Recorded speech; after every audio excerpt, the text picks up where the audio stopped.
لا الہ الا اللہ محمد الرسول اللہ، یہ کلمہ ہم سے مطالبہ کیا کرتا ہے، جس میں سب سے پہلے نمبر پر ہمارے پاس جو آ رہا ہے وہ ہے لا الہ الا اللہ محمد الرسول اللہ۔ اس کلمے کے دو جز ہیں، ایک ہے لا الہ الا اللہ اور دوسرا ہے محمد الرسول اللہ۔ اب لا جو ہے یہ دنیا کی ہر چیز کی نفی کر دیتا ہے کہ لا کسی چیز سے کچھ نہیں ہوتا، الہ الا اللہ مگر اللہ سے ہوتا ہے، کرنے والی ذات صرف اللہ رب العزت کی ذات ہے۔ یہ آسمانوں کو بنانے والا اللہ ہے، اللہ کے سوا کوئی نہیں بنا سکتا۔ یہ بغیر ستونوں کے اسے کھڑا کر دیا، اللہ رب العزت کے سوا یہ کوئی نہیں کر سکتا۔ اللہ رب العزت نے اتنی بڑی زمین بغیر کسی نقشے کے، بغیر کسی انجینئر کے اللہ رب العزت نے وجود میں لائی، تو اللہ رب العزت کے سوا یہ کوئی کرنے والا نہیں ہے۔ اتنے بڑے بڑے آسمانوں کو اللہ رب العزت نے بغیر ستونوں کے کھڑا کر دیا، لیکن اللہ رب العزت کے سوا اسے کوئی کرنے والا نہیں۔ اللہ نے کسی انجینئر کو نہیں بلایا، کسی نقشے کا سہارا نہیں لیا۔ وہ ذات اکیلی ذات ہے، وہ جو چاہے جب چاہے کر سکتی ہے، اس کے ہاں کوئی مشکل، کوئی بڑی بات نہیں۔ وہ کن بولتا ہے ہو جا، اور فیکون پس وہ ہو جاتی ہے۔ اور آپ لوگ کیا سمجھتے ہیں کہ آپ اس دنیا میں بلا ضرورت بھیجے گئے یا بلا وجہ بھیجے گئے؟ نہیں نہیں نہیں نہیں، اللہ رب العزت نے ہمیں اس دنیا میں بھیجا اور ایک بہت بڑا مقصد دے کر بھیجا۔ اور وہ مقصد کیا ہے کہ اس دنیا کو بنانے کا مقصد صرف اور صرف جز نمبر 2 محمد الرسول اللہ صلی اللہ علیہ وسلم کے اخلاقیات، سیرت دکھانے کے لیے اللہ رب العزت نے اس دنیا کو قائم کیا۔ تو اللہ رب العزت کو جو سب سے زیادہ محبوب چیز ہے وہ اپنا دین محبوب ہے، اور یہ دین اللہ رب العزت نے حضرت آدم علیہ السلام کو دے کر دنیا میں بھیجا۔ اس کے بعد 1,24,000 کم و بیش انبیاء آئے، تو یہ سلسلہ حضرت آدم علیہ السلام سے چلتا ہوا آ رہا ہے، اور آخرت میں آمنہ کے لال حضرت محمد صلی اللہ علیہ وسلم پر جو ہے اپنا دین کو اتار دیا۔ تو پھر ہمارے نبی صلی اللہ علیہ وسلم کو جب 40 سال کی عمر میں نبوت ملی، تو ہمارے نبی نے اپنی جان کی بازی لگائی، اس کلمے کو، اس دین کو ہم مسلمانوں تک پہنچانے میں، صحابہ کرام تک پہنچایا۔ اور پھر جب آخری خطبہ حضور صلی اللہ علیہ وسلم کا ہوا، تو حضور صلی اللہ علیہ وسلم نے آخری خطبے میں کیا فرمایا کہ ہے میرے صحابہ کہ بتاؤ کہ کیا میں نے آپ تک دین پہنچا دیا؟ تو سب صحابہ اکرام رضی اللہ تعالیٰ عنہم اجمعین نے یک زبان ہو کر کہا، اے اللہ کے رسول، آپ نے دین ہی نہیں پہنچایا بلکہ آپ نے دین پہنچانے کا حق بھی ادا کر دیا ہے۔ تو پھر حضور صلی اللہ علیہ وسلم نے کیا فرمایا کہ ہے صحابہ کرام، آپ لوگ گواہ رہنا، آپ لوگ گواہ رہنا، آپ لوگ گواہ رہنا کہ میں نے یہ دین حاضرین تک پہنچا دیا ہے، اور جو غائبین ہیں ان تک پہنچانا آپ کا کام ہے۔ اور غائبین اس دور میں کون تھے؟ غائبین ہم لوگ تھے۔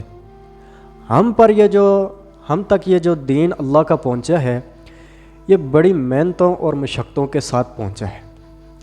اس دین کے لیے صحابہ کرام نے اپنی جانیں تک گوا دی، اپنی جانیں تک وار دی، اپنے گھر بار کو چھوڑ دیا۔ کوئی صحابہ کہاں پر چلے گئے، کوئی سندھ میں چلے گئے، کوئی کراچی میں ہے، کوئی کوئٹہ میں ہے، کوئی پشاور میں ہے، کوئی باہر کے ملکوں میں، ایران عراق میں گھوم رہے ہیں، صرف دین کے لیے، دین کی بات کو پہنچانے کے لیے۔ لوگوں کو یہی دعوت دے رہے ہیں کہ ہے لوگو، پڑھ لو لا الہ الا اللہ، تم دنیا آخرت میں کامیاب ہو جاؤ گے۔ جنہوں نے ان کی بات کو مانا، اس وقت کے نبی کی بات کو مان لیا کہ کرنے والی ذات صرف اللہ رب العزت کی ذات ہے، اور جو حق سچ کا راستہ ہے وہ نبی کا طریقہ ہے۔ تو جس شخص نے ان دونوں چیزوں کو ضامن میں لے لیا اور ان پر عمل کر لیا کہ اللہ کے سوا کوئی کرنے والا نہیں اور محمد صلی اللہ علیہ وسلم اللہ کے رسول ہیں، جو شخص ان دونوں چیزوں کو اپنے ساتھ لے کر چلا تو پھر اللہ رب العزت نے قرآن میں فرما دیا کہ یہ لوگ کامیاب ہو گئے، اللہ نے ان کو کامیاب کر کے دکھا دیا، دنیا آخرت میں کامیاب ہو گئے۔ تو میرے بھائیو، لا الہ الا اللہ کا مطلب ہی یہی ہے کہ کرنے والی ذات صرف اللہ رب العزت کی ذات ہے۔ اتنے بڑے بڑے آسمان، اتنی بڑی بڑی زمینیں اللہ رب العزت نے 6 دن میں پیدا فرما دی، 6 دن میں اللہ رب العزت نے پیدا کر دی، اور اللہ رب العزت کے سوا کوئی کرنے والا نہیں ہے۔ اتنے بڑے بڑے پہاڑ اللہ رب العزت نے اس زمین کے اندر گاڑ دیے اور پیدا کر دیے، اور اللہ رب العزت کے سوا اسے کوئی بنانے والا نہیں۔ جب اللہ رب العزت نے اس پانی کے اوپر جب اس زمین کو بچھا دیا تو اپنے فرشتوں سے کیا کہا کہ ہے میرے فرشتوں، جاؤ جا کر دیکھو میں نے کیا بنایا۔ سب فرشتے گئے اور دیکھا کہ پانی کے اوپر جب زمین جنبش کر رہی تھی، جنبش مطلب کہ جیسے زلزلہ ہوتا ہے تو زمین ہلتی ہے، تو وہ پانی کے اوپر ایسے جنبش کر رہی تھی۔ فرشتے گئے اللہ کی بارگاہ میں اور عرض کیا ہے اللہ کہ یہ جو چیز آپ نے بنائی ہے یہ تو جنبش کر رہی ہے، ہل رہی ہے۔ تو پھر اللہ رب العزت نے کیا کیا کہ اللہ رب العزت نے کیل کی مانند اس پہاڑوں کو زمین میں گھسیڑ دیا، اور وہ پہاڑ جو جتنے ہمیں زمین سے اوپر نظر آتے ہیں وہ زمین سے اتنا ہی نیچے ہیں۔ اللہ رب العزت نے اس سمندری مخلوقات بنائی، مچھلیاں بنا دی، اللہ رب العزت نے انسان کو بنایا، حیوان کو بنایا، چرند و پرند کو بنایا۔ وہ اللہ رب العزت کے سوا کوئی بنانے والا نہیں۔ جب یہ ہوائیں چلتی ہیں تو یہ اللہ رب العزت کے حکم سے چلتی ہیں، درخت پر جو پتے ہیں تو وہ ہلتے ہیں تو وہ اللہ رب العزت کے حکم سے ہلتے ہیں۔ جب اللہ رب العزت ان کو حکم دیتا ہے تو تب یہ حرکت کرتے ہیں۔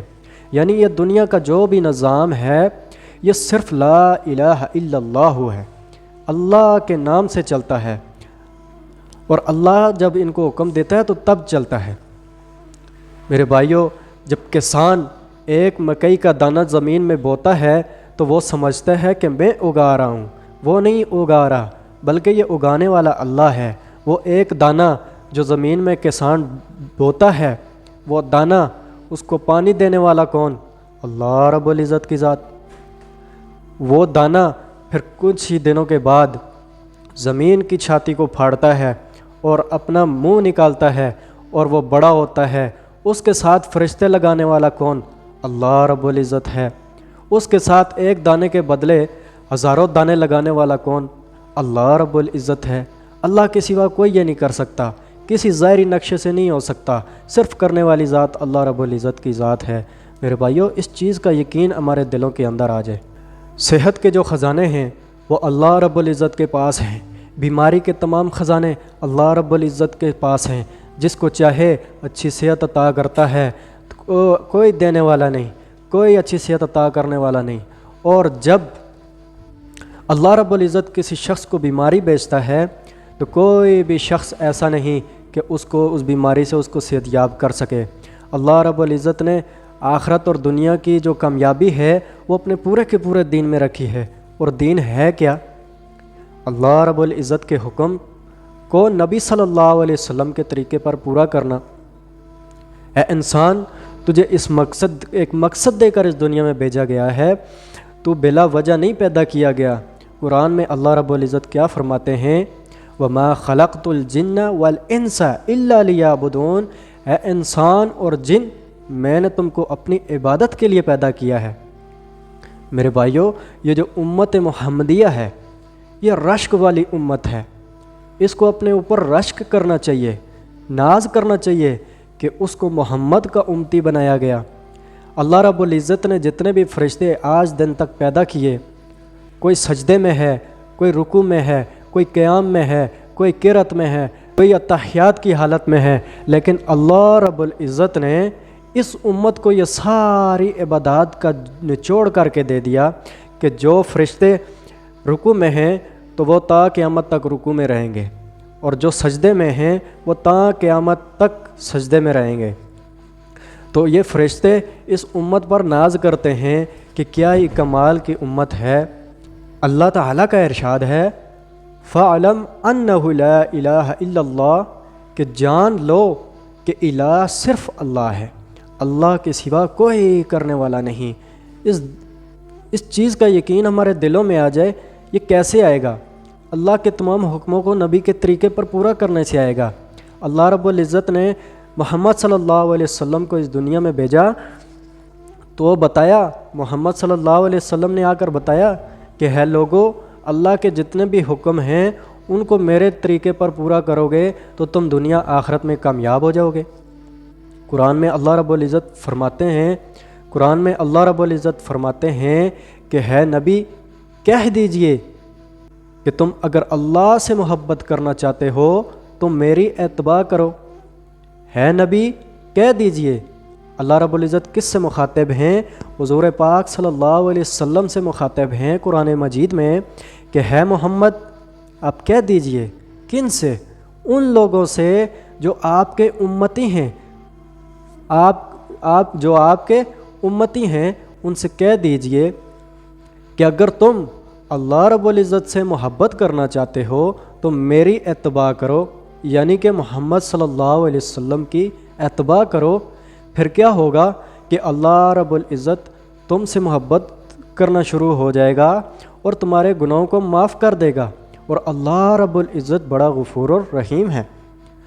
اور یہاں پر ایک بات یہ بھی یاد رکھ لیں کہ ہم لوگ کہتے ہیں کہ اللہ رب العزت بڑا غفور الرحیم ہے کہ اللہ رب العزت ہمیں معاف کر دے گا۔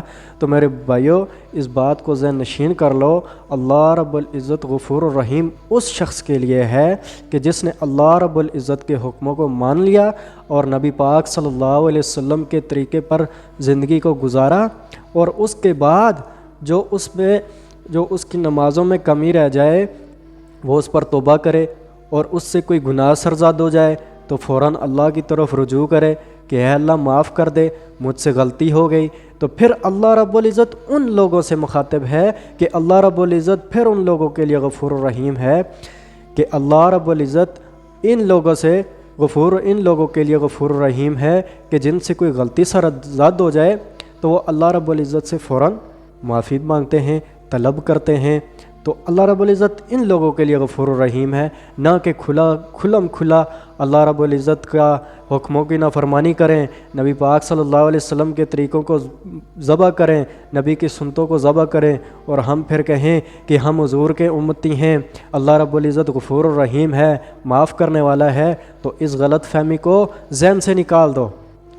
ان کے لیے اللہ رب العزت غفور الرحیم نہیں ہے، بلکہ ان کے لیے دردناک قسم کا عذاب اللہ نے تیار کر رکھا ہے، جو کھلم کھلا گناہ کرتے ہیں اور لوگوں کو اس چیز کی دعوت دیتے ہیں۔